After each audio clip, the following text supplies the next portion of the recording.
السلام عليكم، كي راكم؟ لاباس؟ ان شاء الله تكونوا بخير. كالعاده وصفات صيفيه. تكون فيديو جديد ووصفه جديده. الوصفه تاع اليوم هي عباره عن ميني كيش ولا لي كيش. هاد الوصفه تجي بنينه بزاف ولا فخص تجي ما تجيش ناشفه، تجي روعه.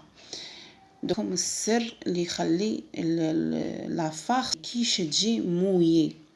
تابعوني في الفيديو ودوك تشوفوا السر وين راه. هنا نبدو على بركه الله. بسم الله. العجينه فيها كالتالي: في رطل تاع فرينه ديري 200 غرام تاع دهان، وديري رشه تاع الملح، رشه تاع ثوم بودره، واللي تبغي الزعتره تنجم دير شويه تاع الزعتره تحكها بيديها وديرها في العجينه. نبدا نبسس الفرينه مع الدهان. الطريقه اللي نبسو بها غير بصباعكم، ماشي كيما نبسو المقروض وكاع، لا، طريقه غير بصباعك تقولي تحكي في الفرينه وفي الدهان باش يمتزجوا مع بعض. هنا بعد ما تحصلت على الخليط صاي تخلطت ديك الفرينه مع الدهان، غادي نزيد 2 حبات تاع البيض ونبدا اللم غير بصباعي.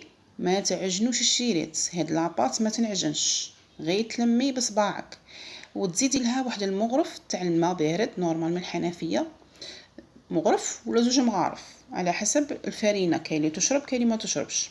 انت ديري الماء وشوفي عينك ميزانك. هنايا غادي نحاول نلم العجينه غير بيديا كما راكم تشوفوا وما تعجنوهاش، نتحصلوا على لاباط صابلي.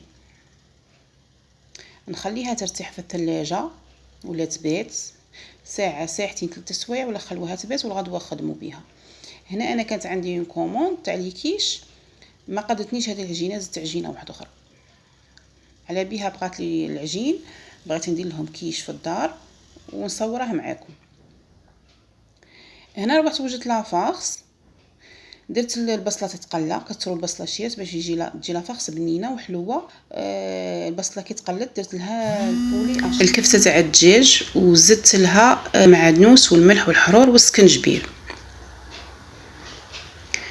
هنايا نخليها حتى تنشف ونروح ندير ديك العجينه اللي بقات لي غادي نخدم بها في البلا تاع الكيش. نورقها وحطيتها في البلا وفينيتها غايه وتقبتها بالكارفو. ولا فاخس كي تكون بردت لي غادي نزيد لها قوطي تاع ياغورت ناتور، وبنفس هذيك العلبه تاع الياغورت ناتور تاع القوطي غادي نوزن بها علبه تاع حليب،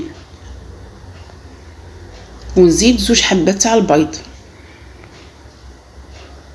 ونخلطهم كاع غايه. نزيد لهم الرشه تاع الملح نخلطهم غايه.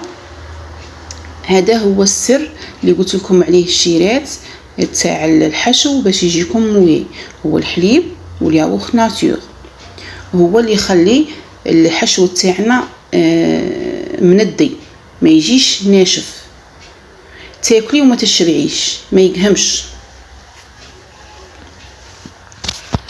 هنا غادي نخلطهم غايه ونعمر الكيش تاعي، نعمره بهاد لافاخس من جهه الكوشه راهي تحمى، الا الكوشه تكون حاميه. هنا مده الطياب واحد 20 دقيقه ولا يكون طايب، عكس لي ميني كيش اللي يكونوا طايبين ونعمروهم يقعدوا ميم با 10 مينوت ويطيبوا.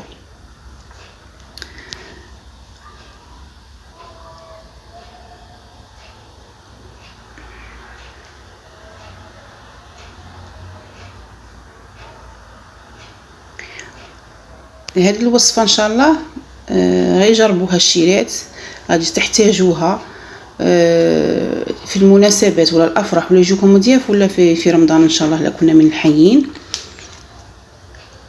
تحتاجوا هذه الوصفه.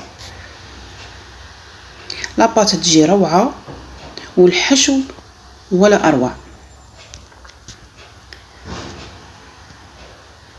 غادي ندخلها الطيب وكي نشوفها طابت نجبدها ونرابي فوق هذاك الفرماج رابي، ونتحيها واحد 5 دقائق غير بلا ما ذاب لي داك الفرماج ونخرجها.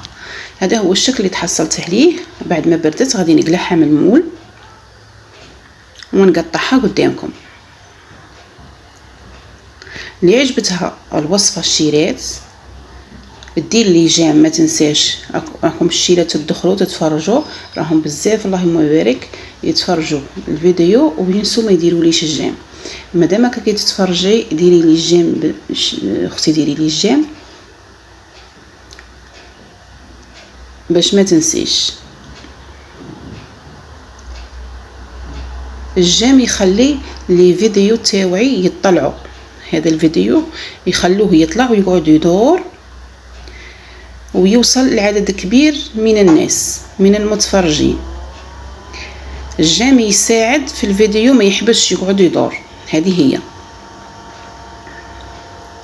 انا قسمت لكم لي ميني كيش اللي كنت عمرتهم، ولي ملهي هذوك دوك الاوفال هذوك تاع بنتي سون غلوتين، لا بات سون غلوتين، بصح الحشو نفس الحشو، خدمت غير حشو واحد. ان شاء الله تكون عجبتكم الوصفه الشيرات.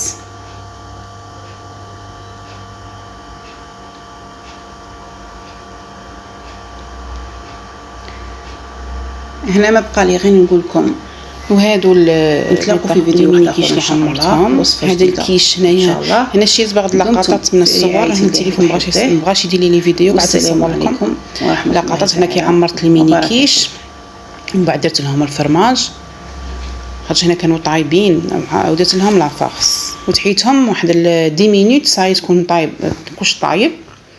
بصح لاكيش الكبيره داك العجين شويه خضر تشد لكم واحد 20 دقيقه هكا. هنايا ما بقى لي غير نقول لكم الشيرات، تهلوا في رواحكم.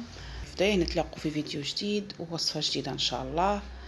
وما تنسوش الشيرات الجيم، ديروا لي جيم، ودمتم في رعايه الله وحفظه. السلام عليكم ورحمه الله تعالى وبركاته.